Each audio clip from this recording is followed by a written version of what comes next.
As you can see, there's a small bit of the Ginetta arriving with Duncan Pittaway, typical, arrive when everybody's gone home and it's freezing cold. But anyway, we managed to get the car off. Well, of course, it's in a million bits, and we have never seen one of these engines before, so me and John are looking at it and going, oh, I wonder where that bit goes, and I wonder where this bit goes. But anyway, so far we've done well. Then we got to the valve clearances. Well, that is very difficult because you have to have the cam followers, which cost £8 each apparently. And so that was a bit difficult. And then I suddenly remembered a good old Greenford boy called Bruce, who I've known all his life because I knew his dad and his mum and what have you.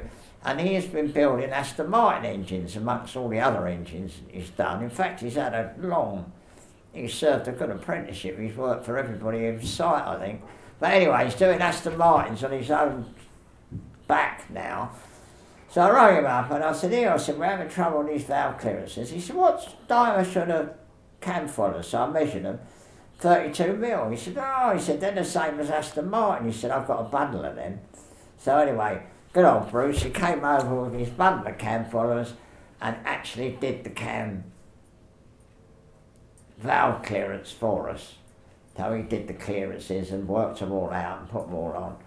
So you can't beat Greenford boys. Anyway, so there we are. So the valve clearances are done. We're now waiting for the gaskets. So anyway, the gaskets arrive and I see them and I think, oh, they look good. What's that other one? That's a good looking one, isn't it? So I thought, well, only in America, look at that. Lovely package, beautiful, got some free stuff, beautiful. It all arrives. So I look at it and I think, oh, it looks like they've only got one gasket. So I opened the gasket and had a look, and it's only one gasket, and I thought, well, that don't look right. So anyway, I still didn't suss anything. My son comes down and he looked at it and he went, well, it ain't no good, is it? And I said, what do you mean? He said, well, the engine you're working on has only got 1, 2, 3 cylinders, and this has got 4. I did feel dumb. I mean, I looked at it several times, and I even looked to the extent of seeing whether it had more than one gasket in there, and I never ever noticed it was for a 4-cylinder. So, if you're a dope and you're wondering how I've managed to get this far, this should be a big help to you, because you can think, well, if he can bloody do it, so can I. Anyway, so now we've been on to people in America, fabulous people, only in America. Don't worry about that, keep this one, we'll send you another one and we'll get it right this time. So we've now found out that this gasket fits a Toyota Prius. So if anybody's out there got a Toyota Prius and they need some gaskets, we've got some. So, and we have had to wait 2 or 3 weeks for these, so, you know, anyway, that could be useful.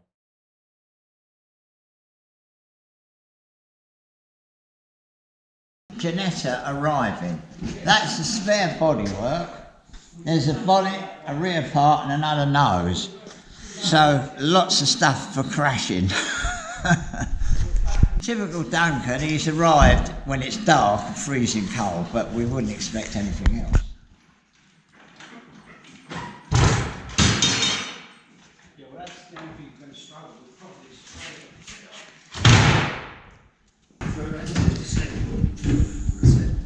that looks about right, Jim.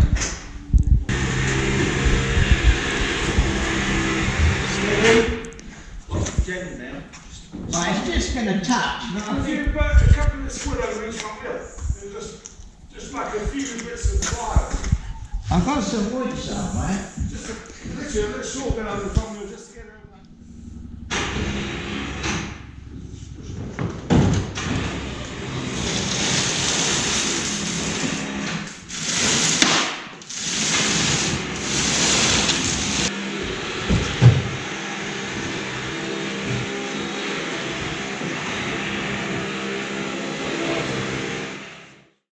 Of work, but then we wouldn't know anything else. It looks fierce though, doesn't it?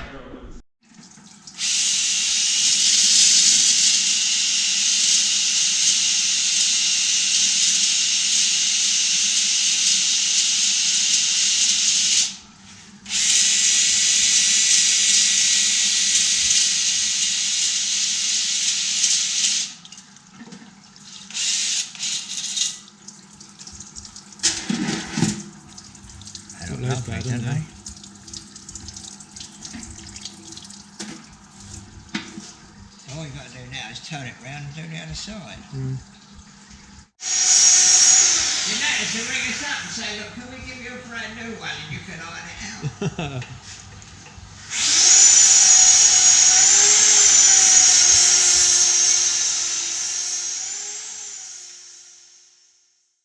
The last sort of 20 years I've worked, I always used to do bike.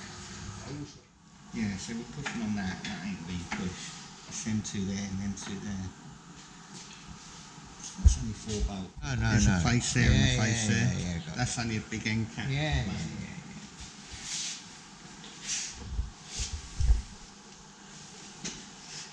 1, 2, 3, 3. So that pin ends up going there. Somewhere. Yeah, it don't look like anything goes on it. No, but it's a weird thing. Why would it be there? Why would it be there? Yeah. That one there, look. That is what? What does that one do? Well, that's the sucker upper for the pump, isn't it? Yeah, what's in there? No, the pump takes out the tank. So this is the oil pump. Yeah. That's the feed for the oil pump, isn't it? Ah, so that goes off to the tank. Yeah. Which is this gubbin here. Yeah, yeah. Yeah, because they see that's loose, look. Yeah, because I haven't tightened the pump up. Yeah, I thought good. it's better to bolt that up so that face is faced all up against that. Oh, I see. Yeah, And then yeah, bolt the pump up. Yeah, yeah, yeah. Yeah, well, it takes all that time to get that.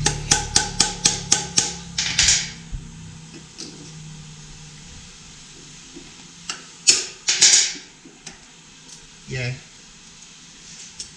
We don't need anything, innit? Oh, God, yeah.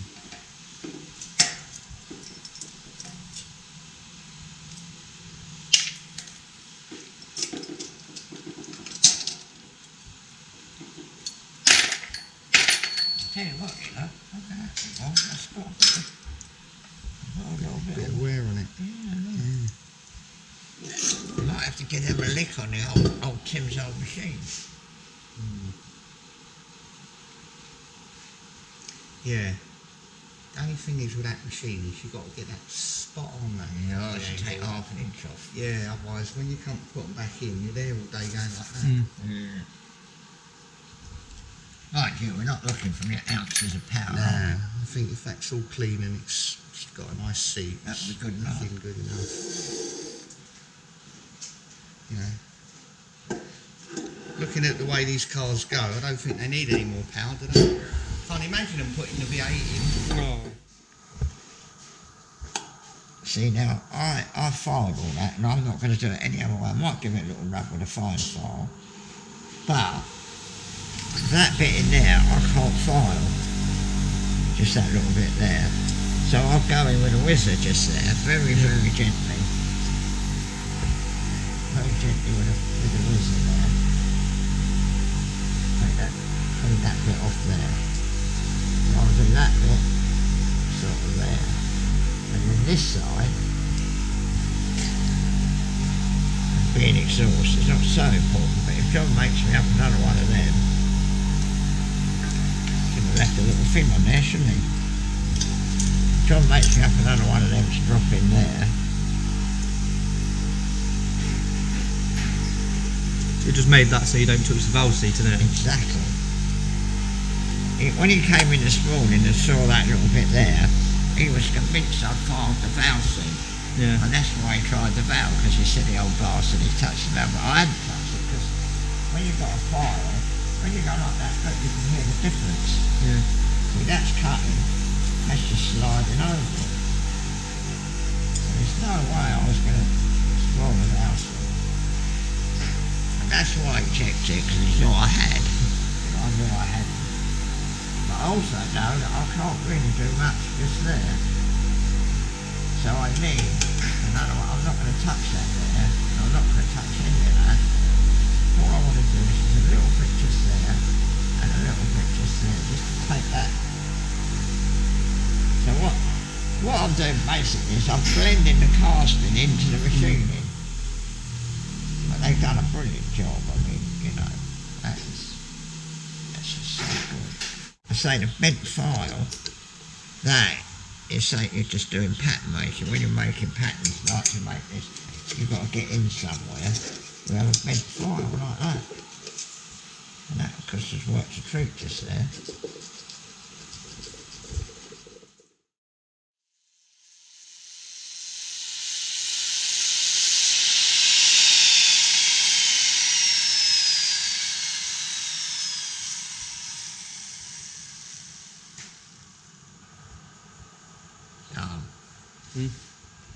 Get close. So what you done? Well, I just took that lumpy bumpy bit just there. Well, obviously the cutter comes down and it just leaves. I tried to do that there and I just, luckily I was only using the buffer. But I can't do anything more. I mustn't go over there until John reduces it down to put in there. I mean, ideally you want 4 of them, 1 in there, 1 in there, 1 in there. I could just go around it all then.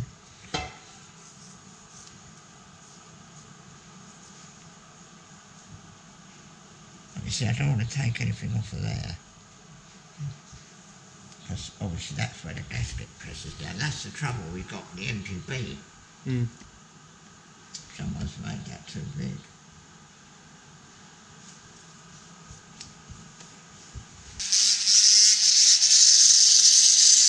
That one's not quite so bad as the others.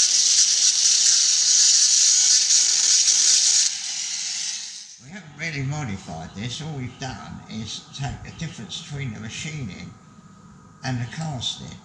So there was quite some horrible lumps all around there, so we just cleaned them off. Nothing special, I haven't spent hardly any time in it.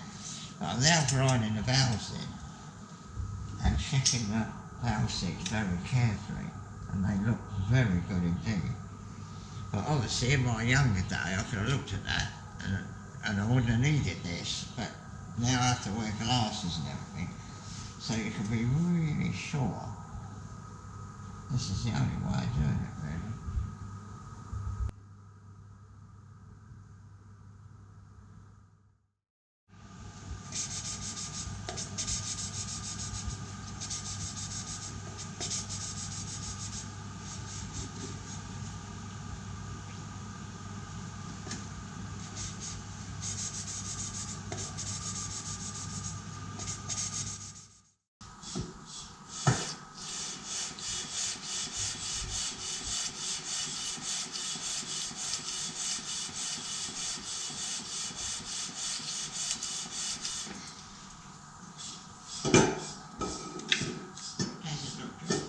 Yeah, I think that's alright. You can see it's cleaning it all. Yeah, that's what we're doing, isn't it? You know, there's no point. You can see if anything, it's slightly hollow in the middle. Yeah. And what I do is I get the old brush, sweep that off in between.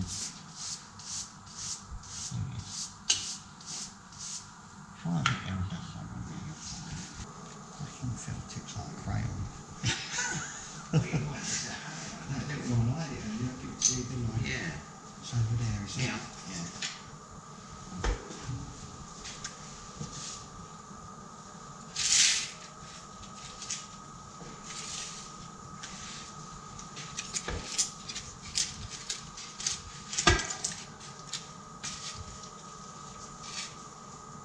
We're sorting out the valve clearance, and this is all the various cam followers, which in actual fact are different thicknesses to take up the valve clearance.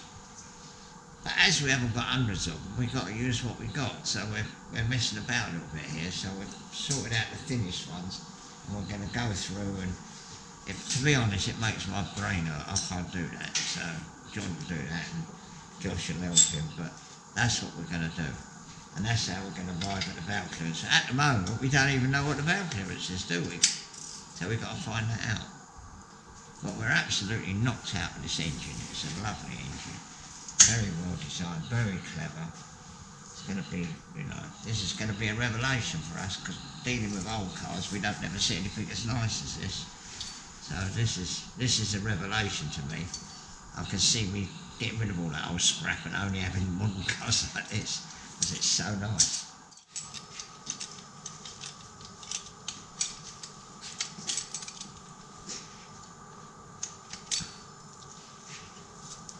Oh, he's got clearances everywhere, John. That's something, isn't it? Hmm.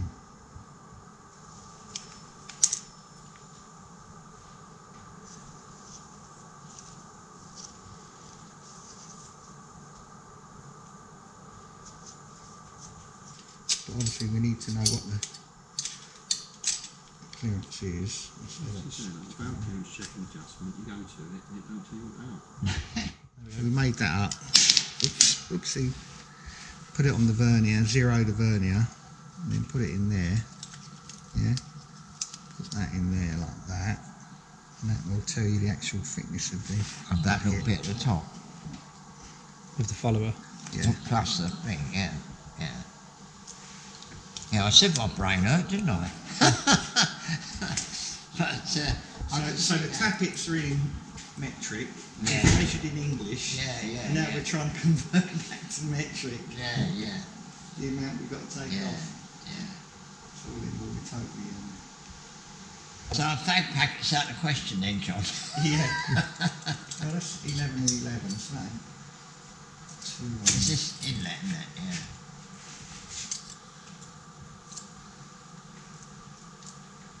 But it's all aggravating not having shims though, isn't it?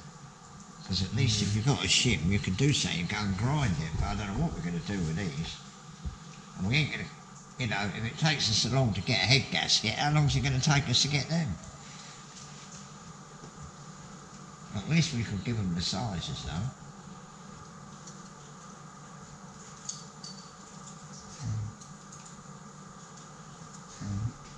And if you see the shims I've got for the Climax, I've got a box of them, you know.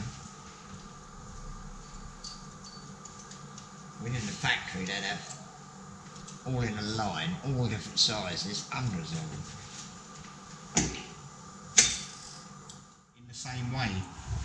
So you've got to pull it out to get neutral. Yeah. Right, that's in gear.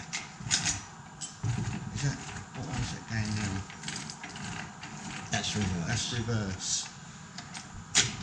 Right, that's neutral. Yeah. Right. So let go of that. Yeah, see that's reverse. Yeah? Yeah. That's neutral. Yeah. So you don't touch anything. So you're in neutral. Yeah. To pull away, pull it into first. Pull it back. Towards you. Right, that's first gear. Oh, I turn that. Let go Yeah. a bit. Now, if you want to go back into neutral, it won't go. So you have to go like that. Push So- it forward. So you pull it out. I don't think you pull it out enough. That's it. It's in neutral. Go and turn it. Yeah, that's it. And then, if you want to go in reverse, you go forward again. So it's first, neutral, reverse. Got it. So now I'm going to go off the line and pull it like that, don't I?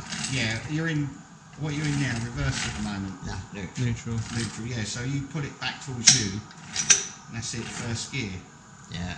And then you go right through the gears back, and then right through the gears forward, but you'll only ever go between 6th gear and 1st gear, unless you pull that to put it back into neutral. Mash lift that up. Yeah, got it. You know, we tried it in the car and everything, and you couldn't get enough adjustment on that. So what we've done, we've made this little plate up so you can put it anywhere you like. And that is just the sort of thing they like to see, isn't it? But anyway, we put it back together again, which was quite easy really. But now we're playing with the gear lever. And what happens is, you pull this little knob up, and you pull it, and then you get it into neutral, which is where it is now. Now in the car, it's got a little display that tells you what gear it's in. And what happens is, you have to get this bit here. What happens is, this bit here plugs into there, and that, obviously, as you push the gear lever, being sequential, it turns the thing, and that tells you what gear it's in. So we tried it in the car, and we connected everything up, and it doesn't work, because you can't adjust it, because you've only got that little bit of movement there. So I looked at it and thought, well, I'm never going to know what gear it's in if it don't come up. It's 6 speeds, and it's obviously very powerful. So in my opinion, it's absolutely essential that you know what gear you're in. So what happened was, I've come up with this idea. I've cut those lugs off, left a bit of lug left, and then I've made this piece of alley up. And what happens is, you put that in there, and then obviously with 2 screws, and you can loosen the screws, and then you can turn that anywhere you want it. So you can get it exactly spot on. So that's going to go like that, 2 screws in there, and then you can, and the only reason I'm doing this is because normally it has an Allen screw, but that goes on. We don't have to take the whole car to bits to sort that out. So we're going to machine a lump out in there, because it's dead thick there, so that if the worst comes to worst, we can take it out without having to take the engine out. But also, because we have got this facility to be able to adjust it and get it spot on. So I've knocked that curve away, because obviously when you use a nut, you're going to need a spanner to tighten it, because you won't be able to put an Allen key in there. So I'm just knocking that corner off, so that when it's got a little bolt like that, if you're really struggling, you could get a spanner in there and adjust it a little bit. But, you know, I mean, I know it seems a silly thing, but, you know, when the thing's got 350 brake horsepower and 6 speeds, you wouldn't better know what gear you're in, I think. So that's the first modification we've made to the Ginetta, and I can tell you, looking at it, it's going to need a lot of these doing. So that's it really, we're cracking on with building the engine, we're waiting for the gaskets, the gearbox is together, you can tell what gear it's in now, we've managed to crack that problem. But undoubtedly we're going to take the whole car to pieces, we're going to take all the front suspension off, and we'll look at everything. Because something that's got 350 horsepower and goes like that's going to go, we don't really want to go, oh dear, that bolt broke. We should have had a look at that. We haven't got any thoughts of really going racing at the moment with it, but it's going to be good to do a test day, might even be able to do a track day. So that should be a bit more fun and a bit more exciting for people to look at. But anyway, so that's in the future. In the meantime, we're going to get Josh's MGZR going good. He's going to use the Sprinter band to tow it with, so we're going to put some stuff in the back of it so he can put all the tools in, and also perhaps be able to sleep in it overnight if he has to. So there's loads of things going on, but I must say I thought the Ginetta one was a bit boring really, but anyway, it's going to get better, I promise you. All in all, it's Christmas. Well, I don't get on with Christmas too much because, I just don't like Christmas. And if they had a place where all the Scrooges could go, I'd go there, but I don't know of a place. So anyway, we're going to break up tomorrow for Christmas. In the meantime, I'm going to got the Samson out. For all you Samson enthusiasts, I've got the car that I bought in Portugal.